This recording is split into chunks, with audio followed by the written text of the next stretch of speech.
네, 안녕하세요. 우리 동네 부동산 김동산입니다.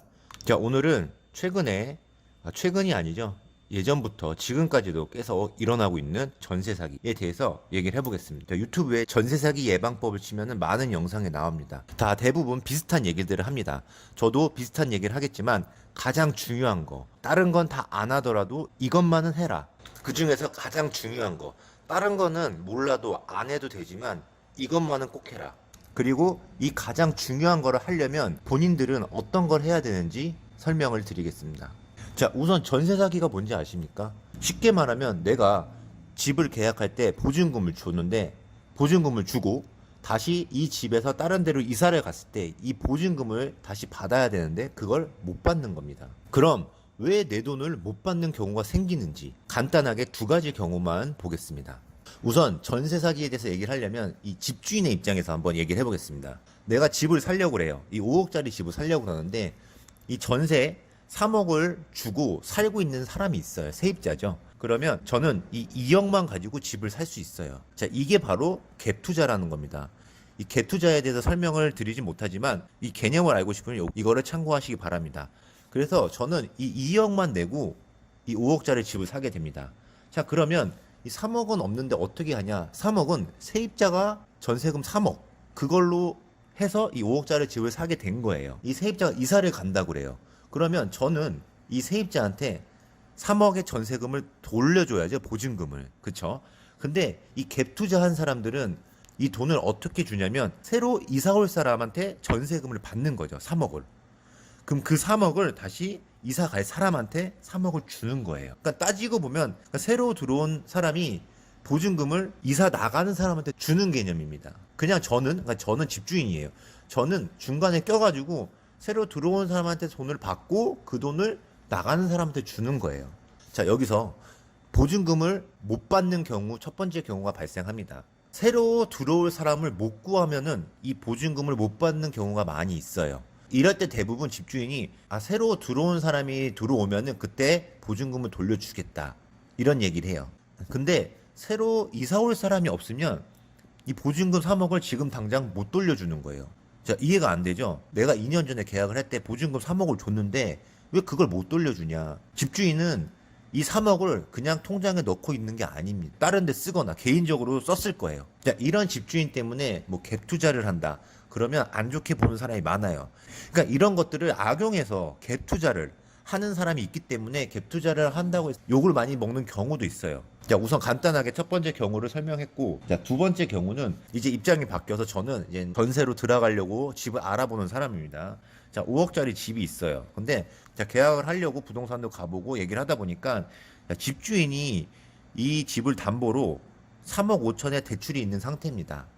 근데 내가 이 집을 자, 3억 원에 계약을 맺었어요. 전세 보증금을 내고 계약을 맺었습니다. 근데 이 집주인이 대출 이자를 못 냅니다. 사정이 어찌됐든 모르겠지만 대출 이자를 못 내서 연체가 되고 이게 반복되다 보니까 집이 경매로 돌아가요. 그래서 어떤 사람이 이 집을 또 삽니다. 다른 사람이. 근데 얼마에 사느냐? 자, 4억 원에 삽니다. 자, 5억짜리 집을 경매를 들어가면은 뭐 높게 받는 경우보다는 그 가격보다 좀 떨어진 가격에 경매를 받는 경우가 많이 있습니다.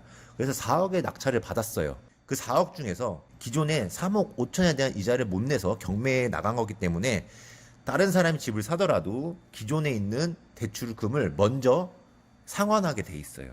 그럼 3억 5천이 나가요, 먼저. 그러면 얼마가 남습니까? 4억 원에서 3억 5천을 빼면 5천만 원이 남죠?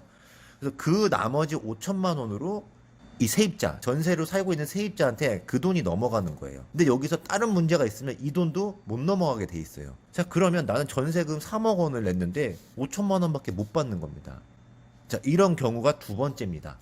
그래서 이런 말 많이 들어보셨죠? 뭐 보증금이랑 어떤 집주인의 채무 뭐 이런 거 더한 게 집값의 몇 프로 이상이 넘어가면 위험하다. 이런 얘기 많이 들어보셨을 거예요. 그런 게 바로 이 경우 때문에 그런 얘기를 하는 겁니다. 그래서 중요한 거는 이런 경우가 발생했어. 나는 내 보증금을 어떻게 받을 수 있는지 그게 가장 중요한 거기 때문에 한번 얘기를 해볼게요. 자, 우선 첫 번째로 집을 알아보러 다닐 때 이 집에 그 집주인이 대출이 없는 다른 채무가 없는 집이 가장 좋습니다. 그럼 이 집주인이 대출이나 어떤 채무가 있는 경우가 상당히 많습니다. 대출이 없는 집을 못 찾을 수도 있어요. 예, 대출이 어느 정도 있는 집들이 좀 많이 있기 때문에. 그리고 그 다음으로는 많은 분들이 얘기하는 계약서 쓸 때 특약을 넣어라. 반드시 공인중개사를 통해서 계약을 해라. 이런 얘기가 있어요. 자, 이거는 방법이 아니다라고 얘기는 못하지만 약간 세모에 관한 겁니다. 자, 대출이 없는 집을 고르거나 이런 특약을 작성했어도 맘먹고 전세 사기를 치려고 한다. 그러면 방법이 없어요. 중간에 어떻게 상황을 만들든 보증금을 갖고 도망가면은 못 받습니다. 그러면 그렇게 맘먹고 전세 사기 당할 건데 그럼 어떡하라는 거냐? 전세 사기를 만약에 피할 수 없다면 이거 꼭 해야 됩니다. 전입신고하기, 확정일자 받기, 전세보증보험 가입. 다른 매체에서도 많이 듣던 얘기입니다. 다 있는 얘기고 이것만 하셔도 됩니다. 이것만은 꼭 해야 됩니다. 가장 중요한 겁니다. 자, 전세보증보험 많이 드셨죠? 집주인이 보증금을 돌려주지 못하면 어떤 기관, 보증보험 회사에서 보증금을 대신 주는 겁니다. 자, 그 기관들은 주택도시보증공사, SGI 서울보증, 한국주택금융공사가 있어요. 자, 이런 기관에서 내가 전세보증보험을 가입을 해야 되는 거예요. 어떤 조건은 뭐냐? 직접 물어보셔야 됩니다. 자, 조건과 어떤 방법에 대해서 많은 매체에 나와 있어요. 하지만 그거를 보고 그냥 그것만 맹신하고 있으면 안 됩니다. 자, 직접 물어보셔야지 가장 정확하고 배울 수 있습니다. 자, 전세 보증금이 뭐 상당히 큰 금액인데 그 돈을 남한테 그냥 맡긴단 말이에요. 맡기는데 내가 그거에 대해서도 모르고 그냥 누구의 말만 듣고 부동산 중개인이나 어떤 지인, 부동산을 잘 아는 지인의 말만 듣고 그냥 맹신하고 있으면 절대 안 됩니다. 자, 나는 성격이 뭐 전화로 뭐 예약 취소도 못하고 환불도 못하는 성격일 수도 있어요. 하지만 이거는 아무리 그런 성격이라도 이거는 직접 물어보셔야 됩니다. 인터넷에 많은 정보가 나와 있지만 꼭 직접 물어보셔야 돼요. 자, 유튜브에서 나온 내용들을 알고 있고 참고를 한 상태에서 어떤 전화 상담이나 직접 가서 물어봤을 때 그걸 바탕으로 질문을 하고 대답을 받고 이렇게 하면서 알아가야 됩니다. 네이버나 유튜브 이 사람들한테 질문을 해서 거기서 답을 받으려고 하지 마시고 전문 기관, 직접적인 그 기관에 전화해서 꼭 물어보세요. 왜 물어봐야 되냐? 어떤 경우가 있냐면 계약할 때 자, 집주인하고 부동산한테 전세보증보험 가입하려고 하는데 이거 가능한가요? 그럼 가능하죠. 이거 하세요.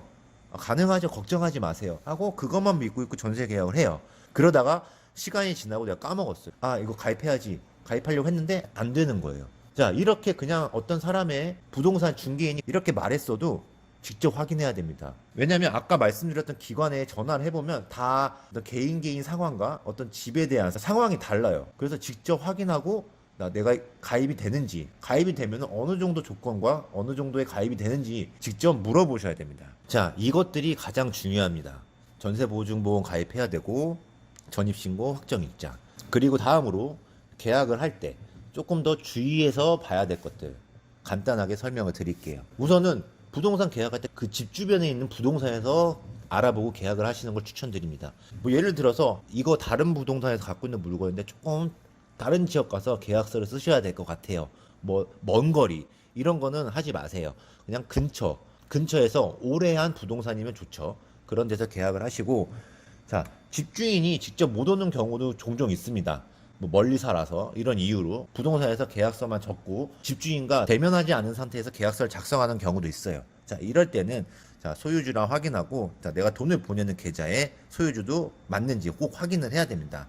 물론 입금 계좌나 다 소유주가 같아요. 같더라도 전세 사기를 안 당하는 건 아닙니다. 가장 중요한 건 이 전에 얘기했던 걸 꼭 하셔야 돼요. 자, 그리고 많은 사람들이 얘기하는 계약서에 특약 넣기. 자, 특약을 넣는 거는 뭐 안 넣는 것보다 좋아요. 넣으면 좋다고 하는 특약에 대해서 한번 얘기해 볼게요.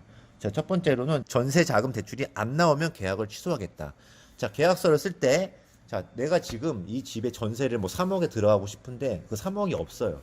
근데 그 중에서 일부를 대출을 받고 싶은데 지금 당장은 몰라 그 결과를. 지금 이 집을 계약을 해야 돼. 그럼 계약서를 쓰고 이 특약에다가 내가 만약에 전세 자금 대출이 안 나온다. 그러면 이 계약을 취소하겠다라는 특약을 넣는다는 거죠. 그리고 다음으로는 자, 잔금을 내면 대출을 다 갚아라. 이게 뭐냐면 자, 내가 이 잔금 치고 이사를 들어올 때 집주인한테 너가 이런 빚이 있고 대출이 있으니 이 빚을 없애달라. 불안하다. 이런 거예요.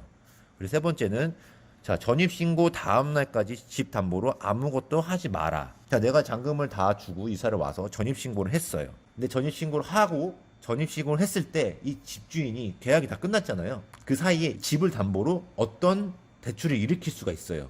그러니까 그걸 하지 말라는 거예요. 근데 왜 다음 날까지냐고 하면, 자, 전입신고를 하면은 그 당일날 바로 전입신고 한 게 적용이 안 돼요. 근데 이 집주인이 대출을 만약에 받았어요.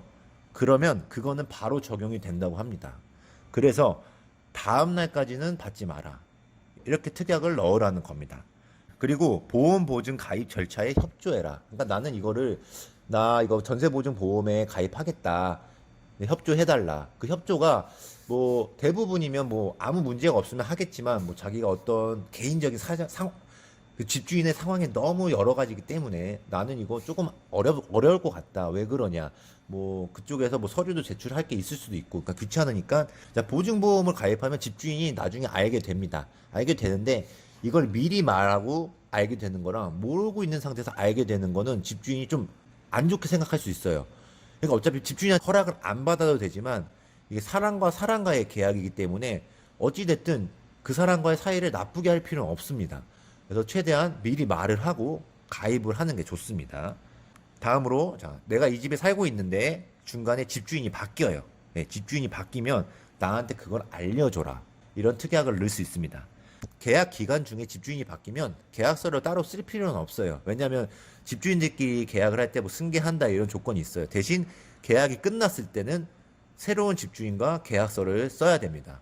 자, 이런 특약들이 있어요. 많이 넣어야 한다고 하는 특약들. 자, 이런 걸 부동산 중개인한테 얘기를 해요. 요즘엔 전세 사기가 많이 위험하기 때문에 대부분 보증보험도 가입하고 오케이 다 해주겠다고 하지만, 또 집주인 입장에서는 되게 까탈스럽다. 되게 좀 세입자를 오면 좀 피곤하겠다. 이렇게 생각할 수 있어요. 아니, 왜 너가 꿀리는 게 없는데 왜 이런 거 갖고 이상하다고 하고 하기 싫다고 하지? 좀 이상한데? 이렇게 세입자는 생각하지만, 집주인 입장에서는 아무것도 내가 꿀릴 게 없지만 너무 까탈스럽고 피곤하다라고 생각할 수 있어요. 왜냐면 입장이 다르기 때문이에요. 그래서 나는 이런 피곤한 사람보다는 그냥 아무것도 요구 안 하고 그냥 편한 사람이랑 계약하겠다 얘기할 수도 있어요. 그리고 부동산 중개인도 이런 걸 다 써주겠다 하시는 분도 있고, 아니 뭐 이런 것까지 하냐, 이거 믿을 만한 사장님이다, 걱정 마라 하시는 분들도 있어요. 다 다릅니다. 그래도 이런 내가 좀 걱정되고 이러면 이 특약을 꼭 넣고 싶다고 얘기를 하고 넣어주는 데서 계약을 하는 게 맞습니다. 그래서 이런 특약들이 다 이루어지지 않았을 때, 이를 어길 시에는 계약 취소, 계약금, 중도금, 잔금 반환, 거기다가 위약금도 내라 라는 특약도 넣을 수도 있어요. 자, 부동산 중개인 집주인 입장 생각하지 않고 이런 특약 넣을 수 있습니다. 불안하면 다 넣으셔서 계약을 하시면 됩니다. 지금 특약에 대해서 알아봤는데, 특약 넣으면 좋지만 가장 중요한 거는 아까 처음에 말씀드렸던 전입신고 확정일자, 보증보험 가입, 이것만은 꼭 하십시오. 네, 지금까지 부동산을 잘 알고 싶은 남자 김동산이었습니다. 자, 즐거우셨다면 구독, 좋아요 부탁드려요.